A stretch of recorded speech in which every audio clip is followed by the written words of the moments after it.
जब से हनुमान मूवी एक ब्लॉकबस्टर मूवी बना है तब से तेजा सज्जा का फैन फॉलोइंग नेक्स्ट लेवल चला गया है और हर कोई इंतजार कर रहा था तेजा सज्जा का नेक्स्ट प्रोजेक्ट का। तो फाइनली आ गया है मिराई मूवी का टीजर और इस टीजर को मैंने बहुत ही ज्यादा ध्यान से देखा है। तो आज इस वीडियो में हम करने वाले हैं उसी टीजर को ब्रेक डाउन और जानने वाले हैं उसी मूवी के बारे में हर एक इंटरेस्टिंग डिटेल। तो चलिए फटाफट वीडियो को शुरू करते हैं।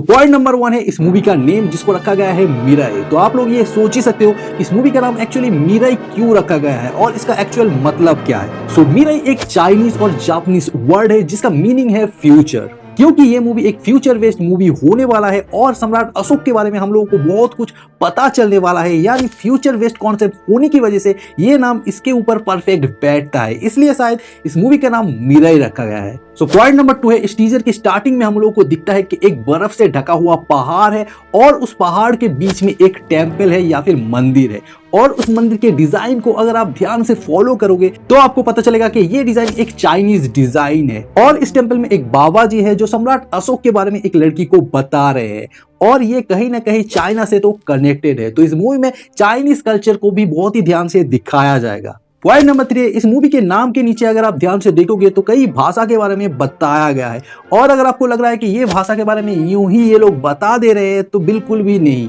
इसके बारे में ये लोग इसलिए बता रहे हैं क्योंकि इन सारी भाषाओं में इस मूवी को रिलीज किया जाएगा, जिसमें है हिंदी, तमिल, कन्नड़, मलयालम, बांग्ला, मराठी, चाइनीज। इन सारे भाषाओं में इस मूवी को रिलीज किया जाएगा और ये मूवी रिलीज होने वाली है 18 अप्रैल 2025 को। पॉइंट नंबर 4 है इस सीन को अगर आप ध्यान से देखोगे तो आपको पता चलेगा कि यहाँ पर एक लाइट हाउस हम लोगों को दिखता है और लाइट हाउस के बाहर में 9 मसाल जल रहे हैं और शायद ये 9 मसाल सम्राट अशोक की वो 9 रहस्यमय रक्षकों की है जिसको सम्राट अशोक 9 बुक को प्रोटेक्ट करने के लिए यहाँ पर बुलाए हैं। और ये जो सीन आप लोग देख सकते हो ये सीन ये लाइट हाउस के अंदर का है और यहाँ शायद उन लोगों को बुलाया जाएगा और वो 9 बुक को सौंप के 9 जगह पे जाने के लिए बताया जाएगा। पॉइंट नंबर 5 इस सीन में हम लोगों को दिखाई देता है कि एक लंबे बाल वाला आदमी एक मंदिर के अंदर घुस आया है और वो एक चाइनीज आदमी को मार रहा है। और मैं ये इसलिए बोल रहा हूं कि अगर आप ध्यान से देखोगे तो आपको पता चलेगा कि ये आदमी जिस आदमी को मार रहा है वो एक चाइनीज आदमी है और इस मंदिर के दीवारों पे भी चाइनीज में कुछ लिखा हुआ है। तो ये हो सकता है कि पहले सीन में हम लोगों को जिस टेम्पल के बारे में बताया गया था ये टेम्पल शायद वही टेम्पल है जहां पर गुरुजी एक ग्रहण के बारे में बात कर रहे थे और शायद ये आदमी मेन विलेन भी हो सकता है। इस सीजन में जो 9 बुक के बारे में हम लोगों को बताया गया था उस बुक में से एक बुक शायद यहाँ पर हो सकता है और उसको चुराने के लिए ये आदमी शायद यहाँ पर आया है और ये टेम्पल शायद चाइना में भी हो सकता है। पॉइंट नंबर 6 है इस सीन में हम लोग को दिखता है हमारा वॉरियर यानी तेजा सज्जा इस मूवी के मेन हीरो और वो एक स्टफ स्टिक हाथ में पकड़े हुए हैं क्योंकि वो एक करारा सामू मास्टर है। और ये मैं इसलिए बोल सकता हूँ कि जैसे वो लाठी को घुमा रहे हैं और जैसे वो धीरे धीरे आगे बढ़ते हैं उनके सामने हर कोई झुक रहा है और चाइना में ही ऐसा होता है कि मास्टर के सामने हर एक स्टूडेंट झुक जाता है। तो तेजा सज्जा शायद चाइनीज मंदिर का ही एक मास्टर है और उनके सामने जो लोग झुक रहे हैं वो उनके स्टूडेंट हो सकते हैं और वो भी चाइनीज, क्योंकि उनके शकल अगर आप ध्यान से देखोगे तो हर कोई चाइनीज ही लग रहा है और हर कोई एक ही टाइप का ब्लू ड्रेस पहने हुए है। स्टूडेंट का ही ड्रेस कोड एक ही जैसा होता है।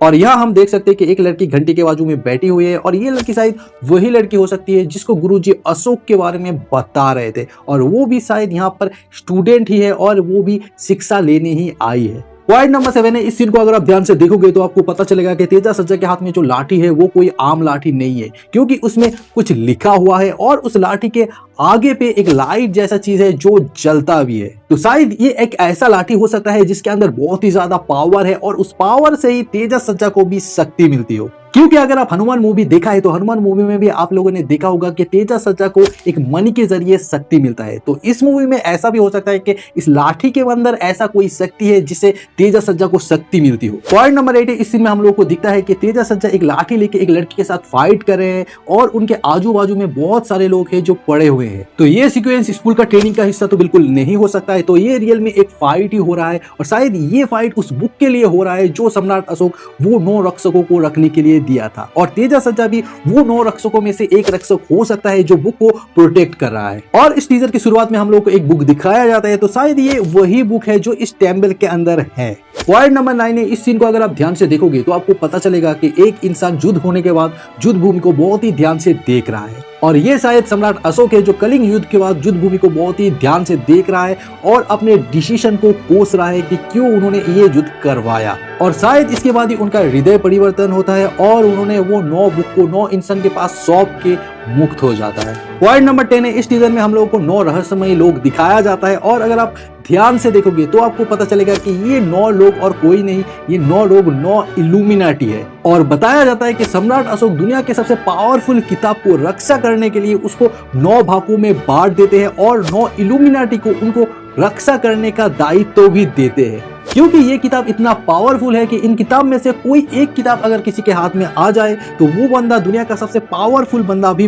बन सकता है। पॉइंट नंबर 11 है, ये 9 किताब है राजनीति, आध्यात्मिक ज्ञान यानी फाइटिंग, कैराटा, जूडो, आयुर्वेदिक मेडिसिन और इलाज, धातु यानी मेटल, ब्रह्मांड के बारे में यानी सृष्टि के बारे में, साइंस के बारे में, टाइम ट्रेवल के बारे में, भविष्यवाणी के बारे में और समाज शास्त्र के बारे में बताया गया है। और शायद ये 9 किताब में से एक किताब इस चाइनीज टेम्पल में है और उनका रक्षक है हम लोग का हीरो यानी तेजा सर्जा, और वही उस किताब को प्रोटेक्ट कर रहे हैं। और शायद विलेन उस किताब को पाना चाहता है और वो वहां पर आता है और फाइटिंग करना चालू कर देते हैं, क्योंकि उसको उस किताब से बहुत ही ज्यादा ताकत या फिर पावर मिलने वाला है। और शायद उसको अगर ये पावर मिल जाता है तो वो दुनिया को कंट्रोल करने का भी कोशिश करेंगे। और तेजा सज्जा का ये काम है कि उस किताब को प्रोटेक्ट करना। तो इन सारे डिटेल के साथ हम लोग को ये तो समझ आता है कि ये मूवी होने वाला है बहुत ही ज्यादा इंटरेस्टिंग, इसमें बहुत ही ज्यादा फाइट रहने वाला है, बहुत ही ज्यादा इंटरेस्टिंग सीन रहने वाला है और माइथोलॉजी से कनेक्टेड बहुत कुछ हम लोगों को देखने के लिए और जानने के लिए मिल सकता है। तो मैं तो हूँ बहुत ही ज्यादा एक्साइटेड। अगर आप भी एक्साइटेड हो तो कमेंट करके जरूर बोल सकते हो।